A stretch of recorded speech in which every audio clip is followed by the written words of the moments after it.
Today on the Dreary Eerie, I will address one of the critical events of Canadian history, the Upper Canada Rebellion.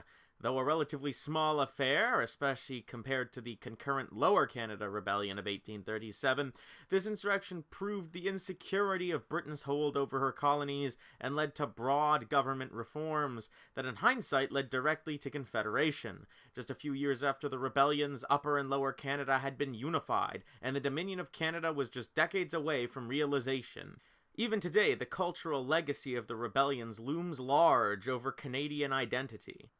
The Upper Canada Rebellion, first off, is a revolt near and dear to my heart. Some of my ancestors participated, and if the raids of 1838 are included, my old home city of Windsor, Ontario was the final battleground. The reasons for the rebellion are relatively straightforward, as are the reasons for its quick and disastrous end. However, the effect it had on Canadian history is undeniable, leading to the Durham Report and the 1840 Act of Union, which united Upper and Lower Canada into one province, effectively to muzzle the Quebecois, but making eventual confederation all the easier. So the rebellion in Upper Canada was mostly caused by anger at the undemocratic way in which the colony was being run by the so-called Family Compact, that being a derogatory term, not a term they used for themselves. This group was essentially a new aristocracy in British North America, which came to prominence simply because the British system essentially demanded the existence of aristocracy.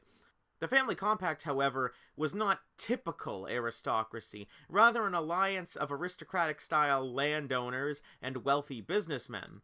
They came to control the Executive Council, which unlike its British counterpart was not answerable to the elected assembly. The problem here was obvious, as unlike Britain, a limited democracy becoming more and more democratic, Upper Canada and its counterpart Lower Canada were stuck in the past, with a legislative body and executive branch that both undermined and often flatly ignored elected representatives in the House.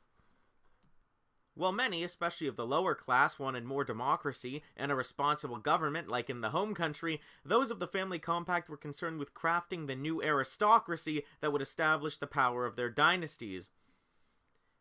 Thus, they attempted to prevent any level of responsible government and remained overwhelmingly loyal to the Crown and to the power of British Parliament. Here, the compact was opposed by one vocal populist, William Lyon Mackenzie. At the age of 25, Mackenzie left his home in Scotland for Upper Canada in 1820, and quickly became the compact's greatest foe. In 1824, he started up the Colonial Advocate, a newspaper specifically advocating for the rights of Canadians and denouncing the undemocratic system of government.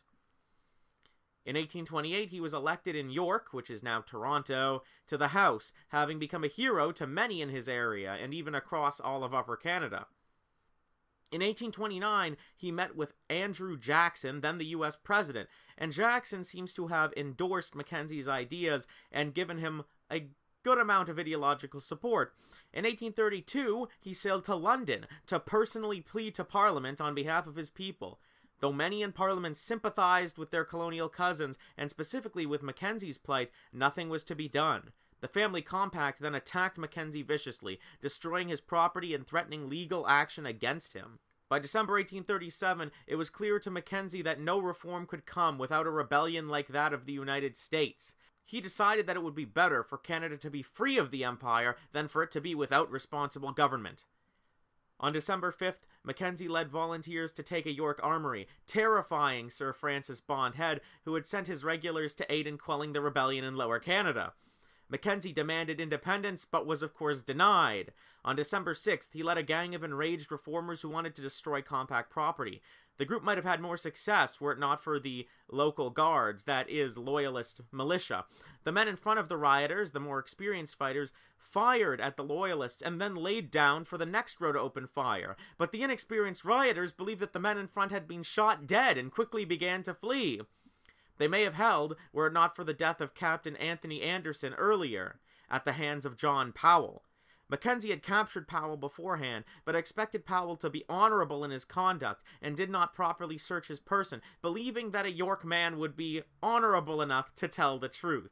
Whether Mackenzie was being realistic about this or not, well, it seems clearly to us that Mackenzie was naive, but it should be remembered that he was attempting to be an honorable man. He was a real gentleman, but this turned out to be a huge mistake, as Powell hid a pistol on his person and shot Anderson, killing the most experienced military leader among the rebels.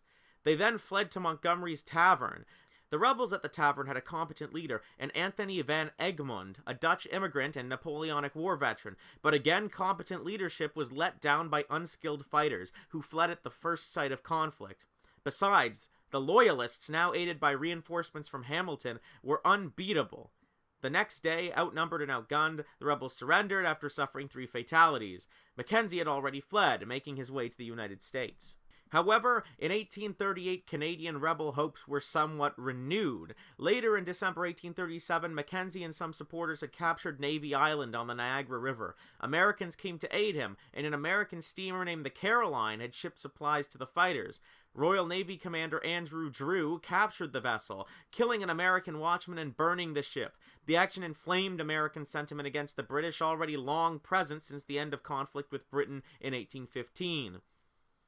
William Lyon Mackenzie and his allies had successfully made their way across the U.S. border and found ready support from many Americans who hated the British Empire with a passion, as republics tend to do. After all, the War of 1812 and the British arrogance that had heavily contributed to its outbreak were fresh in the mind. Some Americans doubtlessly hoped that eventually Canada would be liberated and then join the United States, greatly expanding U.S. territory and power at the expense of the world's superpower. But most seem to have legitimately wanted an independent Canadian republic, perhaps a new land to call their own. Secret hunters' lodges popped up in Michigan, Ohio, Vermont, New York, Maine, and as far away as Kentucky, plotting to overthrow British control in Canada, coordinated in secret by William Lyon Mackenzie. These societies combined could have had anywhere from 15,000 to even 200,000 members, but the vast majority would have been men simply interested in expressing political dissent or being in an exclusive club, not active combatants. These hunters acted as pirates and terrorists, raiding and occasionally attacking British naval vessels, perhaps attempting to reignite old tensions between the British Empire and the United States, perhaps even attempting to start a war. Unfortunately for the hunters, the Americans and British united against them, most notably at the Battle of the Windmill in Prescott, Ontario, which left 80 rebels dead. At the Battle of Windsor later in the year, Upper Canada militia succeeded in defeating the hunters again, inflicting 25 casualties while suffering 8. With this, the rebellion was essentially ended. The U.S. government was now actively hunting down the hunters, as they did not want to reignite tensions with the British. The rebellion was clearly doomed from the start. Without broad public support, strong funding, or a competent fighting force, Mackenzie's act of protest could never accomplish its military goals. Though the activities of the hunters' lodges were somewhat more competent, they suffered from the same lack of training and public support the initial rebellion had. In fact, the British government had gotten quite lucky. Had the Upper Canadian people been less complacent, they could have had a second North American Revolution, one that President Jackson may have been quick to support. The reason for lack of public support was likely the nature of the problem. While Americans were being treated undemocratically and taxed harshly, the Canadians were not in as dire a position.